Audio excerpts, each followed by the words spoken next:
Superman and Lois, Season 3, Episode 3. Overall, I liked this episode. I thought it was better than last week's episode. However, it did still have problems. We start out this episode with Clark having nightmares, and it's clear what's motivating that. In the nightmare, Lois is in danger. He can't get to her in time, and she ends up dying, which obviously has everything to do with the fact that she has cancer and there is nothing he can do about it. The nightmare itself felt very manipulative for the viewer because it was one of the scenes that they showed in the trailer for this particular season trying to get people to watch. I hate it when they do that because they try to make the story out to be something that it isn't. And I feel like it's manipulative and I feel like I'm being lied to as a viewer. So that really pissed me off. If they hadn't used it in the advertising for this season, it wouldn't have bothered me. In fact, I would have thought that it was actually really well done. But because it was being used to get people to watch, even though it was subverting what the story really is, that's why I got angry. We don't know yet that this scene isn't going to be in this, but I agree with you. I think the nightmare and the context of where it was being placed,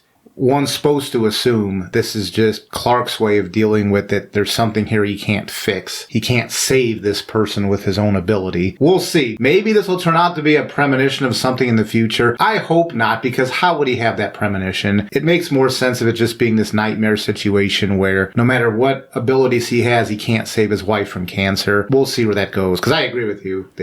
If this doesn't appear in the TV show, it's like a damned if you do, damned if you don't. If this turns out to appear later in the season, this nightmare of his, he's got precognition now, that's another ability of his, and if it doesn't appear later in the series, then it's just as you said, it's just stuff to stick in a trailer to make people think, hey, look at the cool action that's going to be in here. Yeah, because I've seen too many shows doing that kind of thing in the past several years, and I'm tired of it. I'm tired of this subverting expectations crap. Just tell a story. Just be upfront. Just be straight. Sick of liars? Just sick of this crap. Just tell a good story, and don't try to subvert expectations. You're not as clever as you think you are.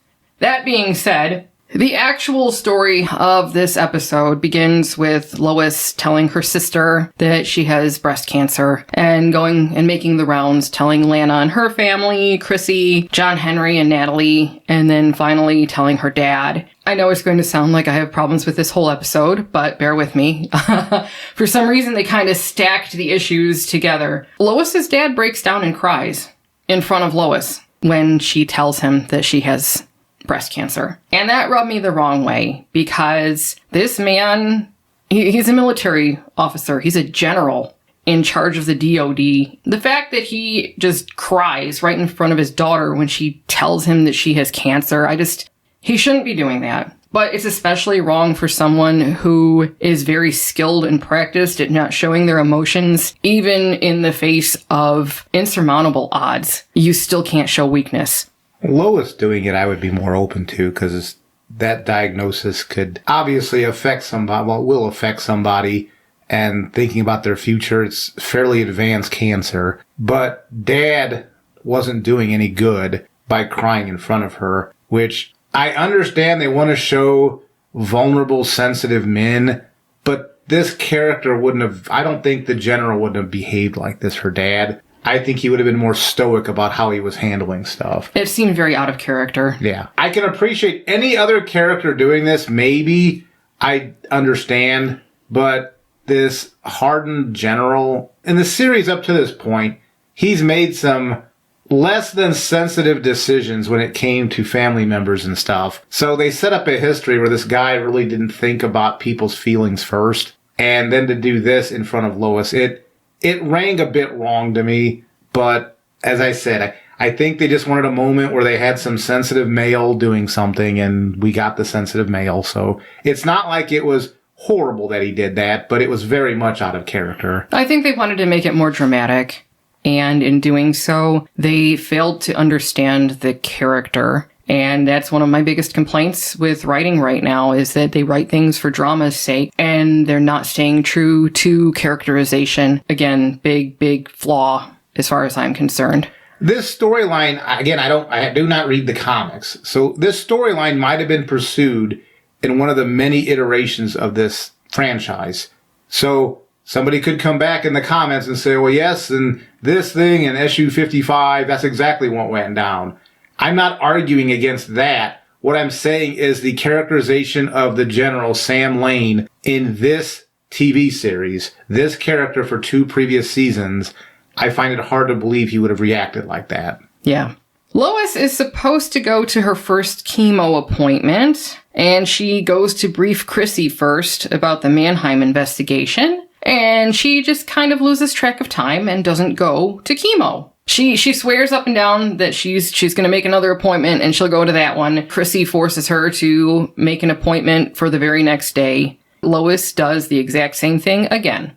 In fact, this time it was even worse because she and Clark were sitting in the lobby of the medical center. He got called away to save lives from a mudslide in Nepal. While he was gone, Lois texts Chrissy, and the next thing you know, Lois is showing up where Chrissy is. When Clark gets back to the medical center, Lois is long gone. And not only that, she got Chrissy into a very dangerous situation. They were investigating Mannheim, of course. He's been doing those medical experiments, as we know. They went into a warehouse that hadn't been cleaned out yet, so some of the medical stuff was still in there, and men had just left, men with guns, as Chrissy told Lois, but Lois goes right in anyway. While they're in there, the men come back, so she and Chrissy hide in a freezer, which has all of these packets of blood cooling in there. When Lois tries to contact Superman, it becomes clear that this freezer is lead-lined or something is blocking the signal, so she cannot contact Superman, so they're just stuck in there. Clark obviously is panicking because he can't find Lois, and she ducked out of her chemo appointment again. He goes to her father at the DOD. He and John Henry and Lois's dad are trying to locate Lois. The bad guys finally do get around to opening the door to the freezer, and Lois is standing there with the door open. Finally, she can contact Superman, which she does. Superman comes. The bad guys have what looks like some kind of kryptonite weapon. Superman is losing. Fortunately, John Henry arrives and destroys the weapon, and he and Superman, they beat the bad guys, but the bad guys blow up the building and destroy it before they have a chance to really look at anything. Fortunately, Lois had taken a sample of blood from one of the previous warehouses, the one that she and Chrissy had visited the day before when she skipped her first chemo appointment. As it turns out, the blood, when tested, it's Superman's blood. Whatever Mannheim is doing with his experiments, something really bad is going on there. We see 2 of his medical goons talking. It looks like they have Atom Man in a big vat of water. They're running tests on him. They say that they've pushed him as far as they can. They're going to need a new test subject. So I'm suspecting their new test subject is probably going to be the other prisoner that judge allowed out of prison, because she only did 2. She did Henry Miller, Atom Man, and one other guy. Someone named James DeStefano. I have no idea who that is because I don't read the comic books. However, I have a feeling he's probably known, and that's probably who the new test subject is going to be. When confronted about her behavior, Lois, she's talking about how Mannheim is her white whale. She has to see this through, and she doesn't want to be treated like she's fragile because she's not yet. And she's just making all of these excuses as to why she's skipping chemo. They're trying to make it out like she's this selfless person because she's putting this investigation first and putting all these other things first. But really, she's chasing this white whale for herself. What she was doing was completely and utterly selfish because she's not taking care of herself. And that's risking her not being there for her family, for her sons, and for her husband and her father. As much as they tried to make it out like she was being this selfless person and, oh, poor Lois, that she is being treated like she's sick. Well, you know what? Suck it up, Buttercup. You are sick. You have responsibilities. Go to chemo. So she was being utterly selfish. It irritated me that they were trying to make it out like that wasn't the case, because that was exactly the case. She put Chrissy in danger, and this was all for herself. I don't know why they wrote her this way in this episode, but I wonder if the writers are projecting something of their own. I've seen sick people who have pulled similar crap to this, one of whom drank his own leg off because he refused to take care of his diabetes. But I've seen other people who, they wanted to live. And they made damn sure they did everything the doctor said, showed up for their chemo appointments. I just never would have taken Lois to be, I'm going to drink my leg off because I have diabetes and I won't take care of myself. I would have taken her for the latter rather than the former. That surprised me. I didn't quite read it as harsh as you did. If this continues where she's continually doing this, then I'll be on board with you. But going to that first chemo session, I think for a personality type like hers was extremely difficult. So she was coming up with excuses that were job related were coming up, but excuses will always come up if you don't want to go. I think the problem she was having was once she starts the first chemo treatment, now she has to admit that she's actually sick. She's using the words to say she's sick, but until she actually goes to that first session, I think she's in some sort of denial place where she's living in a place where, yes, I know I got diagnosed with this, but I haven't started treatment yet. So I'm kind of in this safe space. And I think that's what she was doing. And I agree with you. It was selfish. I don't want to say everybody would react this way, but somebody going to their first session, I could see where this is a human thing that could be there. If she keeps skipping out and keeps not doing this, which the end of the episode led you to believe that she was going to start going to chemo. I think I can go along with this as just her not wanting to give up. She's a very strong-willed person, and for her to admit that she's weak or vulnerable, I think she has a problem with that, and she didn't want to admit that. That's how I read it anyway, so I wasn't nearly as negative as you, but if it turns out this is a running thing, then I'm probably going to get on board with you on, like, what are you doing here? This doesn't make any organic sense with the character because this is all about pursuing a story and not taking care of yourself so you'll be there for your family. I can see where you're coming from. Meanwhile, Sarah tells Kyle about the new security system John Henry put in for Lana. He's jealous and he goes over to Lana's office and tries to manipulate her into telling him about John Henry. That really rubbed Lana the wrong way, and she kicked him out of her office. She told Sarah not to be so forthcoming with information about her to her ex-husband. Sarah acted like a real brat, called her mother selfish and controlling, told her that she can see why Dad cheated on her, and at which point Lana slapped her. Either this kid is on drugs or she's having some sort of mental problems. It's clear this kid needs to be in some sort of therapy. Well, actually, no, I think she's already in therapy, so they need to be showing her going to her therapist, I guess, because there's clearly something really wrong with Sarah. One could make the argument that, and I'm not sure I agree with this, but that Sarah's just, they're showing her in season 3 of hitting those problematic teenage years where the teenagers think they know everything and don't have to put up with the parents. Maybe that's what they're going for here. But this is such an abrupt change to her personality, which you could argue that's what happens. Teenagers almost overnight turn into that. I'm not liking Sarah this season. I used to like her character in the previous 2 seasons. I don't like her this season. She seems to be written inconsistently. In the very first episode, which I don't think they ever touched on again, that's how her and Jordan bonded, is she also was on medication for mood swings or whatever. Yeah. So maybe they'll bring this back up because they hadn't touched it since that first episode. Maybe it's as quote-unquote simple as that. But I'm starting to actively dislike Sarah. I did not like her in the last episode. I don't really understand what the problem is she has with her mother, other than her dad's not around anymore. So maybe that's as simple as that. I don't know. It's hard for me to comprehend why she's turning on her mother like this, because I didn't see her mother doing anything that Sarah would overtly disapprove of. It's especially weird because Kyle's affair came out at Sarah's quinceañera, and she was very angry with Kyle. And now she is turning into this daddy's girl who's taking his side. You're right. I mean, that seems really out of character. That's why it's got to come back around to she needs her medication adjusted because, yeah, obviously they talked about in the first episode of the first season that she'd had a suicide attempt in her past, and that's why she was on medication. It's clear that she is having problems, so they really need to address that. I hope they do. I hope it is that she is diagnosed with like bipolar disorder or something, because she is acting in a way that's more than just regular teenage rebellion.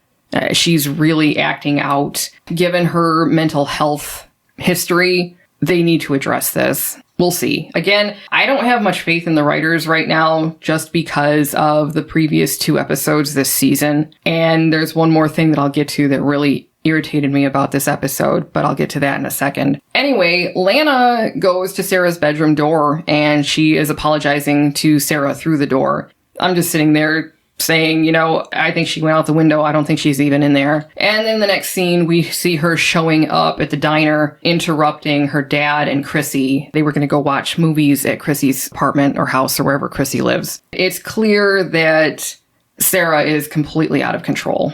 The other big to-do in this episode was Jonathan and his truck. Jonathan had dropped his girlfriend off at home after she got off work at the diner, and her dad was standing on the porch giving him a really hard time. He was asking Jonathan about how much his truck cost and things like that. The way they were portraying the girlfriend's father, it just really made me mad, but I'll get to that in a second. Anyway, Jonathan's truck is stolen out of the school parking lot the next day, and Jonathan asks his girlfriend about it because her dad had been asking about the truck. Really intrusive questions. She's offended because, of course, the white trash in the trailer stole his truck. As it turns out, the white trash in the trailer really did steal his truck. The poor white male who lives in a trailer is this real big piece of shit who apparently is stealing trucks and sending them to a chop shop, as if calling attention to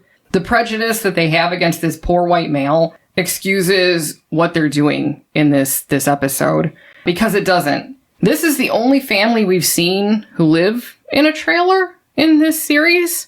And of course, this guy who is some sort of trashy, stupid thief, because you got to be really stupid to be asking those questions about the truck and then steal the thing the next day. Not only is he a big piece of shit, he's an idiot too. It really pissed me off because it seemed like they were trying to be like, oh, well, that's not what we're doing. We're not just character assassinating him because he's a poor white male who lives in a trailer. But that's what they did. This goes along with last week when they went to Metropolis to that rich kid's party. Season 1, especially at the beginning, was all about setting up the small town, and that even during hard times, there are good people there trying to work together to try to make a better life for themselves when nobody else is helping them. They have to do it themselves. And I agree. The one person we've seen that lives in a trailer, they make out to be some sort of stereotypical white trash piece of crap father. I don't know why they would have done that. It would have been different. Am I saying, what are you saying, somebody who lives in a trailer can't be white trash? No, that's not what I'm saying. But if 100% of the portrayals you've shown of people living in a trailer are white trash, then that's a bad characterization. So you probably need to show more people living in trailers who are not white pieces of trash. I get what you're saying there. Why did they have to make him out? It would have been much better if his daughter, who was defending him in school, if it would have turned out he didn't steal the truck. But they didn't do that. Yeah, that really rubbed me the wrong way. It like you said, it goes back to the elitist feeling that this season has had. And I haven't looked yet to see if there are different writers or different showrunners who may have come over from one of those other horrible CW shows. But this does not feel like the same people who wrote that pilot episode. It just doesn't. Well, even most of the first season, because even with all that Kryptonite X that was being mined and all that, at the end of the season, the town came together, and that's where Superman gave that speech about how he didn't save the town saved itself. So even the first season, through all its ups and downs, still had that message that the town came together and helped itself. Again, are these different writers? It seems like these are typical Hollywood elite writers. Last week they wrote The Rich Kid's Party in Metropolis, and this week they wrote Trailer Park White Trash Dad. Yeah. I'm just going to say this. If Dad is like that, the odds of his daughter being the way that she is, using proper grammar and everything, she doesn't have that hard edge to her like her father does, like you would expect to see if somebody was being raised by a single dad who is like that. It seems like it's written by people who've never experienced what it's actually like to live in a small town, to be poor. It really pissed me off. Anyway, back to the story. How is it that there is a fairly large chop shop operation in Smallville and it hasn't been busted by the cops? If someone was running something like that in a small town like that, it would be found out very quickly. It just would. Unless they were paid off. That might be some of that money that the mayor said was displaced for other things. Exactly. So it better turn out that the cops are paid off, because otherwise I don't know what to say there. Because this would be another instance of Hollywood writers not understanding the dynamics of small town America. You know everybody's business. Oh, yeah. You're not going to hide a chop shop. Now, other people might be okay with it, but they're going to know about it. Yeah. You could say, well, they found out from this one girl at school that where the chop shop was because she knew. Well, yeah, but if something like that was running in town, well, number one, they wouldn't get away with it for very long. Number two, everybody would know about it, not just one person. I've seen more than my fair share of small town shenanigans. In fact, I was related to most of the people in the town. And you know who's doing the dirty deeds. You do. And this was just really, again, poor writing as far as I'm concerned. As I said, and as the old man said, it better turn out that the cops are paid off. Otherwise, this is just another example of writers not knowing what they're talking about or writing about. Natalie, Jordan, and Jonathan, they go and they get the truck back from the chop shop. Jonathan's girlfriend shows up and she brings over a watch that had been left in the center console of the truck. It had been missing when they got the truck back. She apologizes to Jonathan because her father had indeed stolen his truck.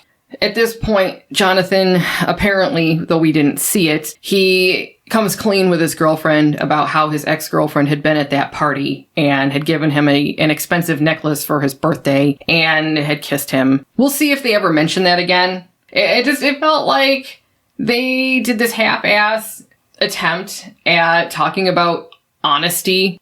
The more I talk about this episode, the less I like it, because the problems just become more and more apparent, which is really too bad. Anyway, the watch is a gift for Lois. Natalie had made it for her mother in the other universe, which was Lois in the other universe. She and Jonathan and Jordan got the back of the watch engraved, and it's a gift for Lois. Hopefully this will help her to keep time and know when it's time to go to her chemo appointments. At the end of the episode, we have everybody there sending her off to go to her appointment. Her dad's there. Natalie and John Henry are there. She and Clark get into the truck, and it's implied that they actually do make it to chemo this time and that she actually goes through with it, even though we did not see that. And that was it. That was episode 3. As I said, I liked it better than episode 2. However, there are still major problems with this. I'm hoping that this is a sign that things are getting better. Obviously not perfect, but better. I'm just going to have to wait till next week and find out then. To me, this was the best of this season. There were only 3 episodes. To me, this had enough balance because the way this series always has worked is I've always called it the Cobra Kai formula, where you have the adult story and then you have the kid story, and it gives something for everybody to watch. This felt like it was balancing that a lot better because last week it was almost entirely a teenage show. There was that one little story about Mannheim, and that was about it. And the judge, I guess you could tie those two together.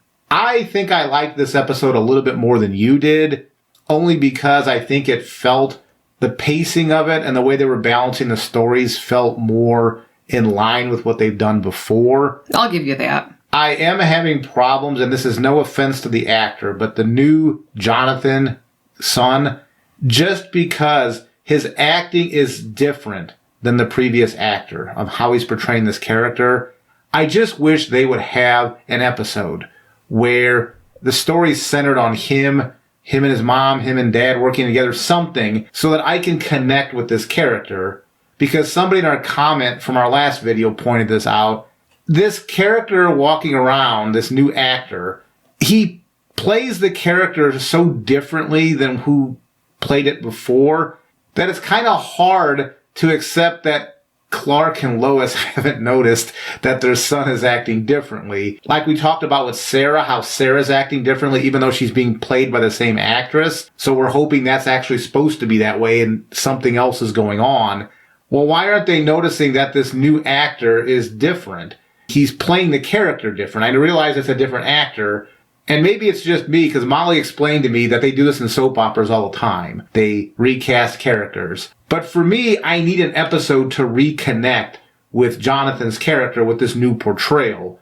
Otherwise, when he's put into action with other people, I don't know how his character is supposed to react because I don't know this character. Yeah. It really is like some stranger comes in and is just accepted by the family. It's like, I need you to do something with this new actor so I can rebond with the character. Just give me one episode where at least an A or a B plot is centered around him. Not a driver's license thing. A really well-written plot for him so that I can reconnect with this character. I did get a bit of my pro wrestling that I need with the warehouse and the kryptonite gun. The only thing here, and this was mentioned also, we had a little bit of a discussion in the comments area of our last video. There's like two ways this season's going to go.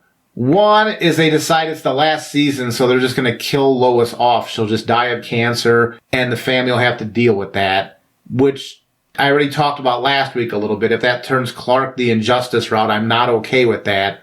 But what it's leaning toward, because Adam Man also had some cancer, and now we're finding out that Clark's blood is probably some of the reasons why Adam Man was much healthier, is they're going to use that treatment that was used on Adam Man using Clark's blood to heal Lois. And why does that bother me? We're in episode 3, and we're already figuring out where they're going with this. Where's the mystery? And I wish they wouldn't have even added this cancer anyway to the story. Because when Lois and Chrissy were digging around that warehouse, that was actually fun. The way I like this series working is Superman/Clark is out doing superhero stuff. Lois, in another storyline, is investigating stuff, and then sometimes if she gets into trouble, Clark has to come in and help her. When she and Chrissy were digging around that warehouse, for a moment there, even Lois was forgetting she had cancer, which Molly talked about earlier, and I wish that cancer wouldn't have been a thing here. If we were going to go with Lois and Chrissy investigating this whole thing, this cancer thing's just kind of added on top of it. It's kind of pulling me out of immersing myself into what Lois and Chrissy are pulling out of their investigation. Given that they've given Lois cancer, that's probably going to be fixed at the end of the season by that treatment of Mannheim's with Superman's blood. This just seems like they're dragging out a very serious topic like cancer to get a get out of jail free card. And does that mean that I want Lois to die at the end? Maybe, if this is the last season, because you can't have Superman and Lois if there's no Lois. But if this is the last season and they decide they want to kill off Lois at the end of the season, and watching a cancer patient struggling with the treatments and then slowly disappearing the person that they are until they die, that could be interesting if they don't pull the get out of jail free card of, and at the very end, this magical treatment fixes her. To me, this was the best of the 3 so far. It almost felt like it could have fit in with the previous 2 seasons, but it was not perfect. It still had problems. I still question the writing, what's going on here. If there's been some sort of influx of CW writers from those other CW shows that were canceled, because you can smell the elements just creeping around the edges. At least in this episode, it was creeping around the edges, whereas last week it was right in your face. This is just around the edges, but why does it have to even be around the edges? I'm willing to bet that the treatment does save her. I mean, Superman's blood. I'll tell you why. I don't know what it's like for everybody else, but the affiliate showing Superman and Lois on broadcast TV here, every ad break has at least one pharmaceutical ad. In fact, most of them have multiple pharmaceutical ads, all for different drugs. I find it very unlikely that they're going to be advertising on a show where all the treatments in the world don't save Lois and she dies. They're just not. I don't want to put on a tinfoil hat, but it bothers me a great deal that they are having all of these pharmaceutical ads in a show where a character is diagnosed with cancer. It doesn't sit well with me. It was funny because in the first episode of this season, the topic was, well, Lois thought she was pregnant. And at least one of the commercials on our local affiliate had a commercial dealing with teen pregnancies. Now, granted, Lois isn't a teen, but it still dealt with the topic of pregnancy. We haven't seen locally any more of those commercials since. I know it is tinfoil hat, but it does make you wonder, the people sponsoring this stuff, do they have influence on where the story goes? You wouldn't pay to advertise on something that makes your product look bad. I'll just leave it at that. That could go into a whole video about different types of companies advertising on news shows and the question of, well, what sort of news are you getting, and is it the same situation as what we're talking about? But that's a much larger video, and YouTube would probably not allow us to make that video, so we probably will never be able to make that video. Yeah, the other video we wouldn't be able to make would be, say, pharmaceutical companies or any other company making donations to people who are supposed to represent other people. And who are you representing if you're getting this huge donation from this company here versus a much smaller portion from the little guys you're supposed to be representing? This episode, better than the previous episode, but still needs improvement. And I'm actually looking forward to watching next week because I'm hopeful that we're still moving in a better direction. Anybody else watch this? What were your thoughts on this episode? What kind of advertisements did you guys get in the commercial breaks? Because I would be very interested to hear. Take care.